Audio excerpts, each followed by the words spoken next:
Hello children, welcome to grade 8 history book. Today we are going to start the first lesson of your history book, that's the traditional technologies and arts of Sri Lanka. So here from this lesson we are going to learn about how our ancestors used the technology, how they applied this technology for their irrigation activities, and especially the arts and crafts of our Sri Lanka Putala. Especially our ancestors, they applied this technology in their agricultural activities as well as for their irrigation activities.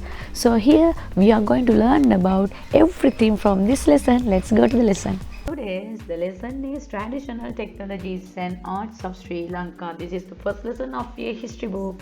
Let's go to the lesson. Now here Putala, the introduction. We know that Sri Lanka is a country which has a continuously recorded history of about 2500 years now. We have a long history now. So during this long period Putala, our ancestors adapted various technologies that were appropriate for their context in resolving the issues that affected their day-to-day life now.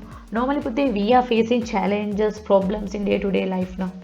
So likewise they also face those kind of things, problems, challenges in their life. Some aspect of those technologies that have kept advancing from generation to generation now unique to Sri Lanka. Normally our ancestors, they face various challenges. By the time they use advanced method by generation to generation. So our methods were really unique to Sri Lanka. For this reason, such technologies are called traditional technologies. So ancient Lankans constructed buildings and other works that suited the environment and the culture of this country. Especially our ancestors, they love our country, they love so much.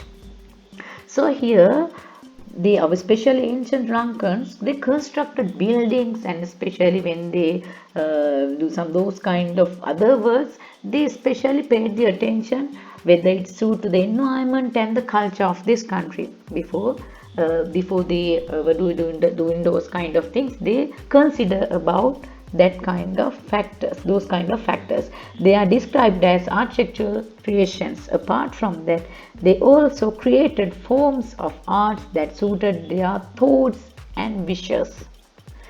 Now here Putala, if you visit Sigiriya, and especially there are Sigiriya frescoes are there, and if you visit to Anuradhapura Polonnaru, there are some pagodas and statues are there. So when you are observing those kind of things, we can see it's showing our thoughts and wishes. Especially Sri Lankan wishes and thoughts are showing from those kind of especially arts and crafts. If you go to India, there's another system. From their culture we can see their thoughts and wishes. Likewise, each and every country we have our arts and crafts which is specific to our country. So likewise, a study of all these things helps to gain knowledge about the day-to-day life of the ancient Lankans. In this chapter, further information is given about such things which are our heritage. Okay, let's go to the first part of our lesson, that's the water technology. Now, if we discussed about the water technology, Putala, many of the canals, tanks, aqueducts and ponds, so various kinds of irrigation activities can be seen. So that were constructed by people who lived in ancient settlements in various parts of our country. So can be seen even today, and we can also see that in certain places only ruins of some of those constructions have remained. Especially Putala, if we talk about dry zone of our country, the people who are living in dry zone are facing various kind of water problems throughout the year. So people, especially majority of farmers, are living in dry zone. They are providing rice to the country. That's the specific feature. So low rainfall, high evaporation, so high temperature. In that cases, they are facing they faced water problems those days. To overcome the challenge, especially our ancient kings and all, they paid attention, and they contributed of making those kind of tanks to store water. So here Putala, all such constructions were done by people who lived in certain periods of time in the history of this country in order to get their needs fulfilled, like as tanks, canals, dams, ponds, etc. So here Pute, so these are the constructions related to water. The technology that were adapted in doing such constructions can simply be called as water technology. The ancient Sri Lankans knew how to apply such technologies perfectly well in constructing tanks, canals, dams and aqueducts. Normally Pute, they use such a great technology to do our irrigation activities. So let's go to the next point. That's the beginning of construction of tanks. Now it's clear that tanks and aqueducts were the first constructed in dry zone. I explained it before. So in order to obtain water required for the agricultural activities of the people who settled in the earliest villages established in our country before the era of the Christ. Yeah, they occurred a rapid expansion in the establishment of settlements in this country, Niputala. So they following the arrival of groups of people from India around 6th century BC. During the period of the 3 centuries that succeed, several other groups arrived from India and settled here. Now, Putala, here in 6th century people came from India and they started to settle here in Sri Lanka, especially in dry zone. So after that, now after 3 centuries that succeed, then several other groups arrived from India and settled here again.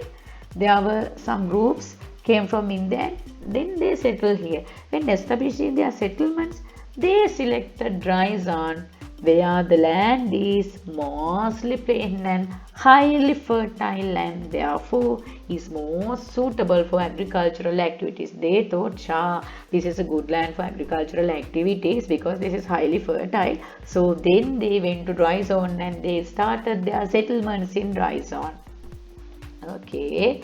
So here Putala, we know that dry zone of this country receives rain only during a certain period of the year, as I explained this. No, for this reason that people of that time had the need for storing water that was required for their consumption and for the agricultural activities during dry season. No, they wanted to store water for the agricultural activities. No, Putala.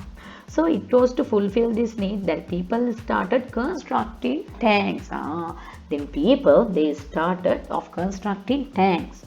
After about 3rd century BC, there occurred a rapid growth in the expansion of settlements in the dry zone and consequently the people of that time faced the challenge of increase in the food production in order to cater the need of the increasing population. Now here before there were few people.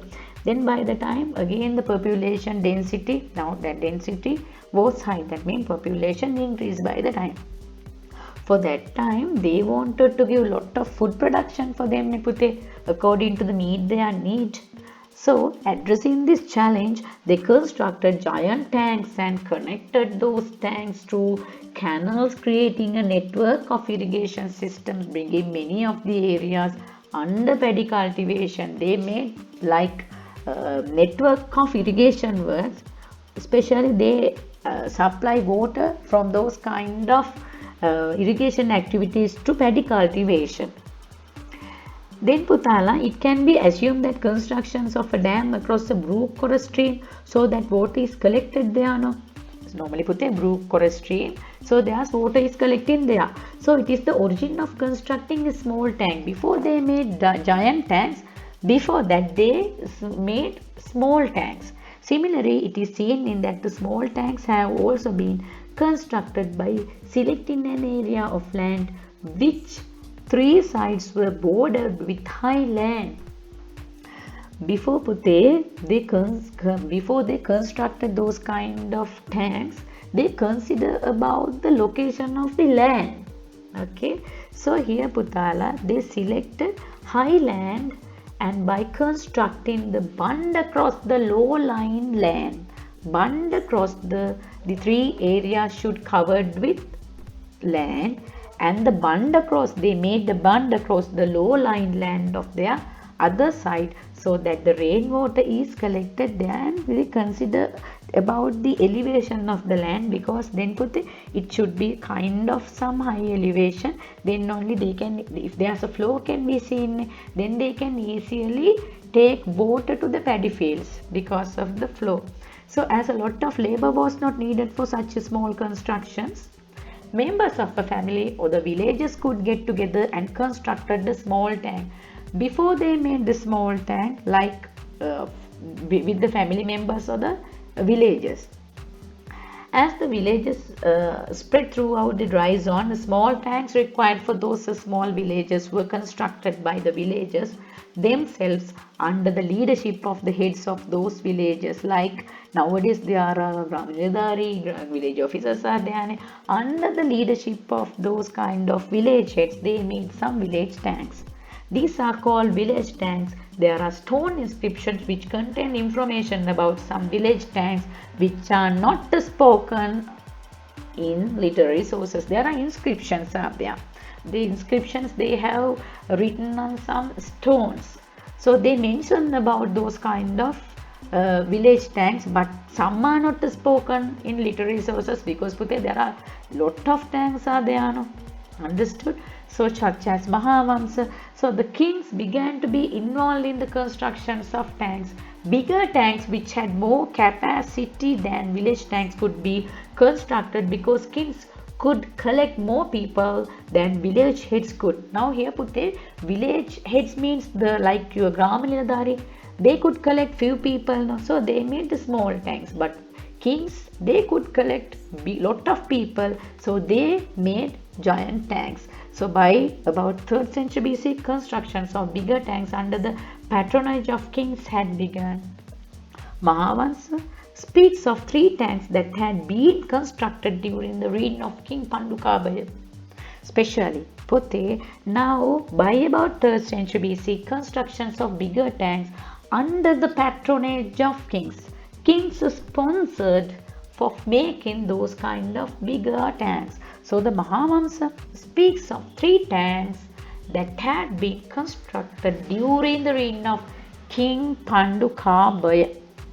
Underline this point, this is very important. So they had been called, underline or highlight, Jayavapi, Abhayavapi and Gamini Vapi. Vapi means we are calling tank. However, it is believed that the tank presently called Basavakulama was then the Abhayavapi. Tissavavar in Anuradhapura is considered to have been constructed by King Devanampiya Tissa.